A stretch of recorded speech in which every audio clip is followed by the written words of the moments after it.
mu buzima busanzwe abantu benshi cyane mu bwiriza karindwi 12 haranditse hagira hati ubwenge n'ubwugamo kuko ubutunzi ari ubwugamo. Akamaro ko kumenya naka ni uko ubwenge burinda ubugingo bw'ubufite. Ubwenge burya buba mu bwonko kandi nibwo buyobora impagarike y'umuntu yose. Kugira ngo ubwonko bukore neza bukeneye amaraso meza. Kugira ngo amaraso meza amureke umuntu akwiriye kurya ibyiza. Kugira ngo ibyiza nabyo bibyara amaraso meza bikeneye gahunda nziza mu mirire.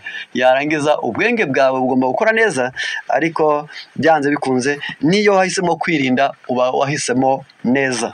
Ndatanga icyitegererezo mbereye ku mutwe gusa. Dore ibyo kurya byagenewe abazi guhitamo neza, ntabwo ari guhitamo akaryoshye n'akaryohereye, ahubwo ni uguhitamo gafite akamaro.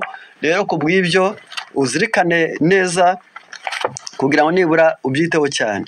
Aba bantu bakurikiye, iyo ubwonko twabufashe nabi, mu gitabo cyitwa Santé par les Aliments haranditse, haravuga ngo iyo ubwonko wabufashe nabi utangira kunanirwa kurya utarwaye.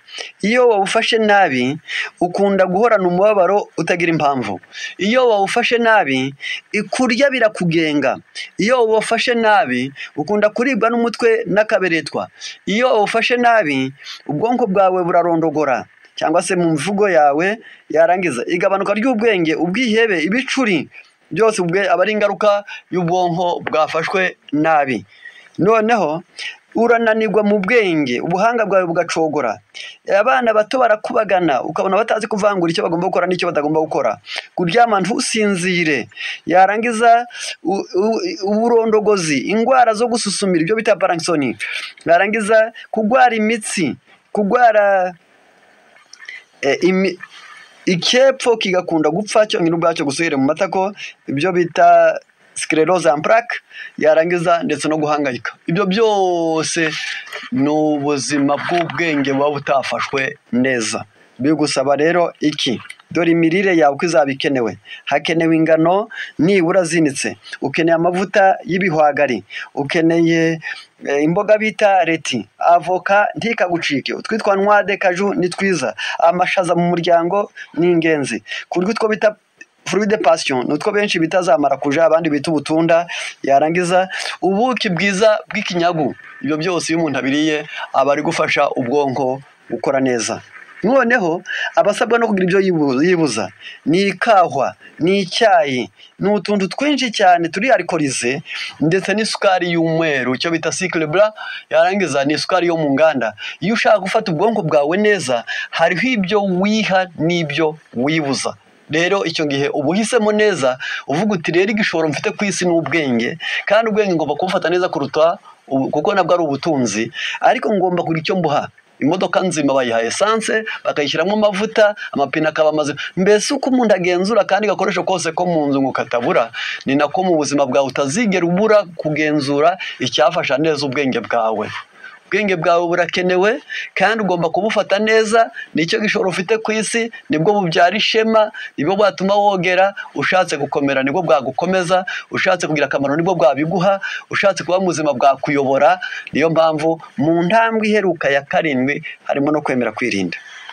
Noneho iyo ugerageje kuvuga ibirebana nibura ngo urebe icyo igihe habayeho icyo bita stress, mu bwenge bwawe hamaze guhuzagurika, wahangayitse mu bwenge, dore ibintu bukeneye. Ugomba kubyuka mu gitondo ukanywa amazi arimo indimu n'ubuki.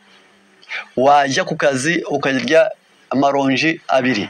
Stress yarangiza gufata ironji ugafata na avoka imwe nziza yo ku rugero, yarangiza ukanywa cyangwa se ukarya, nyuma ukanywa igikoma kirimo uburo, ugakoresherutsa ubunyobwa cyangwa sesame cyangwa noix de cajou cyangwa graine de rein. Ibi bintu graine de rein zigiye gusa na sesame, noix de cajou zigiye gusa n'ubunyobwa. Benshi ntabwo baba babizi, ariko muri za alimentation biba birimo. Yabona dusabwa kujijuka. Ibi bintu iyo birya ibiguhangayikisha, dore mu isi yo guhangayika umuntu ahangayikishwa nuko yapanze imirimo iruta amasaha afite. 2, umuntu agahangayikishwa no gukorana n'abadashoboye ibyabo agakora ibyo n'ibyabo. Umuntu agahangayikishwa no gushaka kuyobora iby'isi byose ngo bitungane kandi bidashoboka. Niyo mpamvu bikunda kuba stress ntayikomoka. Ushatse ngo byose bigende kuko ushaka biragupfana mu mutwe.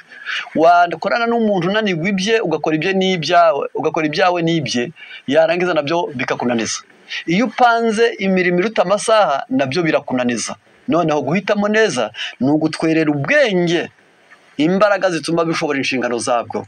Niyo mpamvu saho gusa uzaba ukeneye n'izitwa za pinyo, ukeneye vitamine C ya buri munsi. Ibyo ni uburyo bwatuma umuntu adahangayika. Iyo ukunda kubabara, bakubwira ijambo ugaserera, bakureba nabi ugaserera, baguhombya ugaserera, mbese ukaba ku isi nk'umuntu ushaka ngo abe atuye mu ijuru, yarangiza ugakunda kubabara ubusa. Haravuze ngo uzaba ukeneye ingano zinitse, ukeneye ibinyampeke nk'uko Imana yabiremye, kurya ibigori, impungure, guteka impengeri z'amasaka, yarangiza guteka ingano nk'uko Imana yaziremye. Ibimineke irakenewe, yarangiza B ya gatandatu irakenewe. Utuntu bita magnesium tuba mu mboga ndetse no mu ibumba ry'icyatsi kibisi tuba dukenewe, maze uwo mubabaro wa buri kanya ugahagarara. Umuntu yagutuka ngo uragapfa, ugahera ko azirikana utari ku bundi kwa mbwe ngo uragapfa akaba ari inzagihe. Nanjye sindi muzima, sinzi ko nzapfa, kuko muri Bibiliya yaravuze ngo abazima bo bazi ko bazapfa. Anyifurije gupfa ariko ntiyarutebutse. Yarangiza ugatuza mu mutima, umuntu yakwimota nziha, yarangiza yagusuzugura uti nta kibazo nzihesha ishema, yarangiza yagusebya ukavuga uko biri kose, yego abatanzi bazanyitiranya ariko abanzi bo bazasanga yarambeshyeye.